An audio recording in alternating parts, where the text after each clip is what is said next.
아, 하늘은 착한 사람에게 복을 주어 대덕은 반드시 장수하는 법이건만 불행히도 자식을 두지 못하고 수명 또한 길지 못하였으니 천도는 과연 지각이 있는 것인가?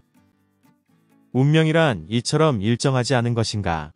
마후의 덕행으로도 자식을 두지 못하였고 또 장수하지 못하였다. 내 이에 하늘을 원망하지 않을 수 없다. 선조. 오늘의 왕비로 배우는 한국사 조선왕비실록은 선조 이연의 아내로 광해군을 무척 아꼈던 왕비 의인왕후 박씨 이야기입니다. 의인왕후 박씨는 반성부원군 박응순의 딸이며 어머니는 전주 이씨로 외할아버지 문천수 이수갑은 세종과 신빈 김씨의 아들인 계양군의 증손자입니다.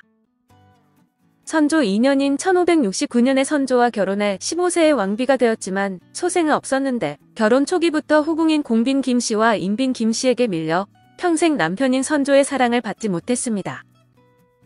선조는 의인왕후와 가래를 올리기 전에 소주방의 나인이었던 김씨와 접촉하여 임해군과 광해군을 낳았는데 그 나인 김씨가 나중에 광해군에 의해 왕후로 추승된 공빈 김씨입니다.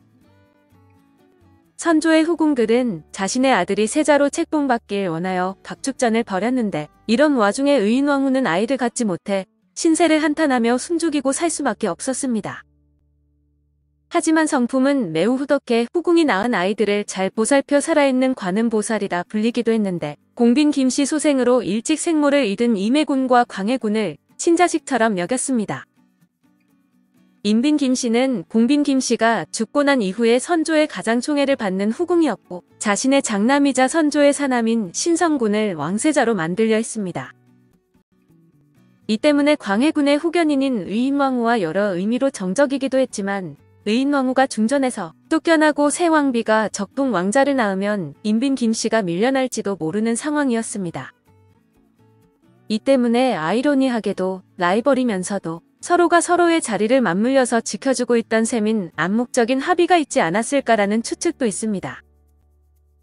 그러나 의인왕후는 아이를 못 낳은 것 외에는 왕비로서 결격 사유가 아예 없어서 쫓겨날 리가 없었기에 인빈 김씨가 기본적으로 신분이 중전인 의인왕후보다 낮아 고개를 숙여야 했습니다. 훗날에 숙종이 투기와 불임을 이유로 인현왕후를 쫓아낸 사례가 있지만 숙종 제위 당시에도 불임은 결격 사유가 사실상 아니었고 투기도 눈 감고 넘어갈 수준이었습니다. 그 외에 문제가 없어서 불합리하고 말도 안 되는 처사라고 신하들이 만장일치로 반대했지만 숙종은 국왕의 권위로 찍어 누르며 사약과 고신이라는 수단까지 동원해 억지로 감행했습니다. 이로 인해 숙종은 그때나 지금이나 매우 큰 비판을 받고 있는데 유교질서도 정립되지 않았고 왕권도 약했던 선조라 불임이라는 이유 하나로 정비 의인왕후를 쫓아낼 수 없었습니다. 1592년에 임진왜란이 터지자 남편 선조와 피난길에 올랐지만 국민들에게 길이 가로막혀 1595년이 되어서야 선조와 만나기도 합니다. 선조는 의인왕후는 뒤로하고 총애하던 인빈 김씨와 피난길을 떠났는데 선조가 개성에 다다르자 백성들은 임금님이 백성을 염두에 두지 않고 후궁을 귀하게 여기느냐고 울부짖었다고 합니다. 또한 1597년에 정유재란이 일어났을 때는 선조와 떨어져 분조를 이끄는 세자 광해군과 함께 피난을 갔는데 왜군이 철수할 때까지 환도를 못하다 1599년에야 돌아올 수 있었습니다. 전쟁 중 열악한 피난 생활 등으로 결핵을 앓게 되었고 병세에 차도가 있었지만 점점 불면증, 식욕부진과 음식을 먹으면 구토하는 증상 및 숨이 가쁘고 가래 끓는 소리를 내는 등의 증상을 앓았습니다. 결국 선조 33년인 1600년에 병세가 깊어져 6월 27일에 향년 46세로 승하했는데 죽은 뒤에는 유릉에 매장되었으며 나중에 선조의 무덤이 있는 목릉으로 이장되었습니다. 의인왕후의 국장은 임진왜란 이후에 치른 첫 번째 국장으로 원래 왕과 왕비의 산릉으로 결정된 자리에 일반 묘지나 민가가 있으면 강제로 옮겨야 했습니다. 하지만 이때에는 전쟁 이후의 수습 단계라 묘를 옮기거나 철거하는 데 어려움이 있어 의인왕후의 산릉 자리는 5개월 동안 정하지 못하다 겨우 포천신평에 장지를 정하고 산릉 공사를 했습니다. 하지만 불길론이 일어나면서 공사를 중단하고 건원릉 동쪽으로 장지를 다시 정해 세상을 떠난 지 7개월이 지난 1600년 음력 12월 22일에 장사하면서 겨우 국장을 종료했습니다. 그녀의 죽음에 선조는 다음과 같은 애끓는 비만기를 남겼습니다. 대행이 곤전에 있으면서 두 대비를 받들어 섬김에 정성과 효를 다하였고 나를 섬김에도 공경을 다하여 한결같이 어김이 없었다. 그리고 외가에 사사로운 일로 요구하지 않았으며 비너를 대함에도 은혜가 지극하여 그들 보기를 수족같이 할 뿐만이 아니었다. 여러 아이들을 어루만지기를 자기 소생보다 지나치게 하여 항상 자신의 곁에 두기에 내가 간혹 그 소행을 시험하여 여러 아이들을 장난삼아 질책하면 문득 대행왕비의 뒤로 도망가 순곤하였는데 대행왕비는 곧 치마폭을 당겨 그들을 가려 주었다. 평생 동안 조급히 서두르는 언행과 표정을 나타내지 않으며 궁인과 여종에 대해서도 또한 일찍이 화를 내어 꾸짖지 않았다. 그리고 투기하는 마음, 의도적인 행동, 수식하는 말 같은 것은 마음속에 두지 않았을 뿐 아니라 비록 권하여도 하지 않았으니 대개 그 천성이 이와 같았다. 인자하고 관우하며 유순하고 성실한 것이 모두 사실로 저 푸른 하늘에 맹세코 감히 한 글자도 과천하지 않는다. 아, 하늘은 착한 사람에게 복을 주어 대덕은 반드시 장수하는 법이건만 불행히도 자식을 두지 못하고 수명 또한 길지 못하였으니 천도는 과연 지각이 있는 것인가? 운명이란 이처럼 일정하지 않은 것인가? 마후의 덕행으로도 자식을 두지 못하였고 또 장수하지 못하였다. 내 이에 하늘을 원망하지 않을 수 없다. 선조. 마후란 후한명제의 황후인 명덕황후를 지칭하는 것인데 의인황후가 죽은 후 중전의 자리가 비어 훗날 논란의 여지를 남기게 되었습니다. 51세의 선조는 19세의 인목왕후 김씨를 새왕비로 맞이해 적통인 정명공주와 영창대군을 낳은 것으로 이것은 결국 광해군 즉위 후 개추곡사와 서궁 유폐 사건의 원인이 됩니다. 선조 시절 의인왕후의 평가. 선조는 즉위 초에 매일 경연에 나가 토론하고 밤늦도록 독서에 열중하였으며 훈구 세력의 힘을 억제하고 이황, 이 등의 인재를 등용해 선정에 힘썼습니다. 유선록, 금사록, 심경, 소학, 심강행실 등을 편성케 하여 유학을 장려하는 한편 기묘사화 때 화를 당한 조광조 등을 신원하고 훈구 세력의 관직을 추탈하여 민심을 수습했습니다. 그러나 명종 말년부터 일어난 붕당 정치의 시작으로 정여립의 모반 사건과 세자 책봉 문제로 옥사가 일어났고 국력이 쇠약해져 국방 대책을 세우지 못하던 중 1592년에 임진왜란이 일어났습니다.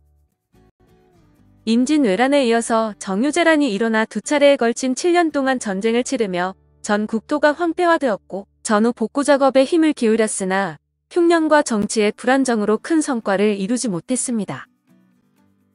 의인왕후는 성격이 좋고 현명하며 됨됨이가 착한 사람이었으며 특히 어린 나이에 친어머니를 잃은 광해군을 직접 품 안에 두고 키워 더욱 좋은 평가를 받고 있습니다. 의인왕후는 15세에 선조의 왕비가 되었는데 선조의 법적 어머니였던 인순왕후 심씨와 큰어머니였던 인성왕후 박씨를 정성스럽게 모셔 두 대비들에게 총애를 받았다고 합니다. 총애를 넘어서 두 왕후가 의인왕후의 입지를 적극 지원하기도 했는데 1575년에 의성왕 대비인 인순왕후가 1577년에 공의왕 대비였던 인성왕후가 승하하자 의인왕후는 너무 슬퍼했다고 합니다. 이런 의인왕후의 성격은 바로 아버지의 영향이 컸는데 아버지인 박응수는 성격이 검소하고 바른 사람이어서 선조의 국구인 줄 몰랐다는 사람이 많을 정도로 매우 겸손한 성격이었다고 합니다. 외모도 아름다웠을 뿐만 아니라 성격도 유순했던 의인왕후에게 한 가지 아쉬운 점이 불임으로 의인왕후 자신도 불임 문제로 마음고생이 심했다고 합니다.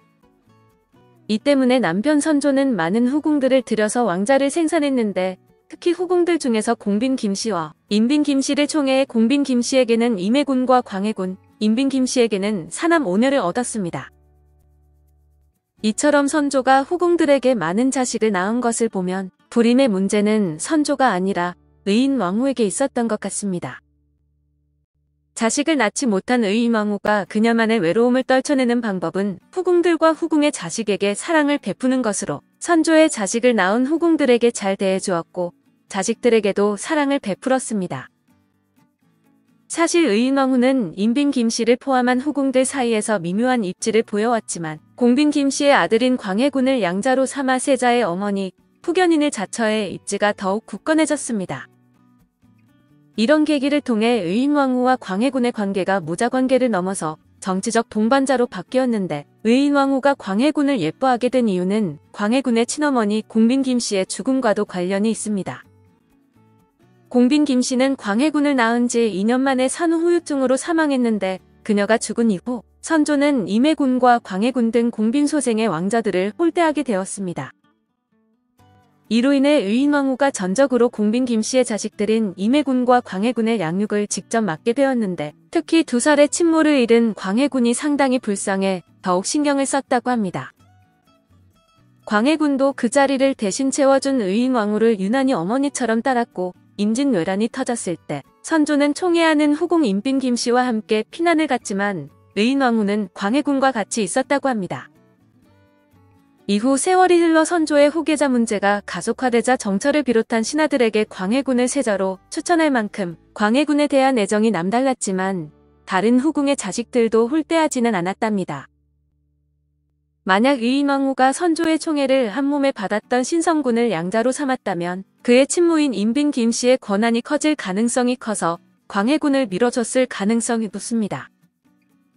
광해군의 경우는 생모인 공빈 김씨가 이미 이 세상에 없는 고인이라 공빈 김씨의 힘이 커져 트러블이 일어날 우려도 없었습니다.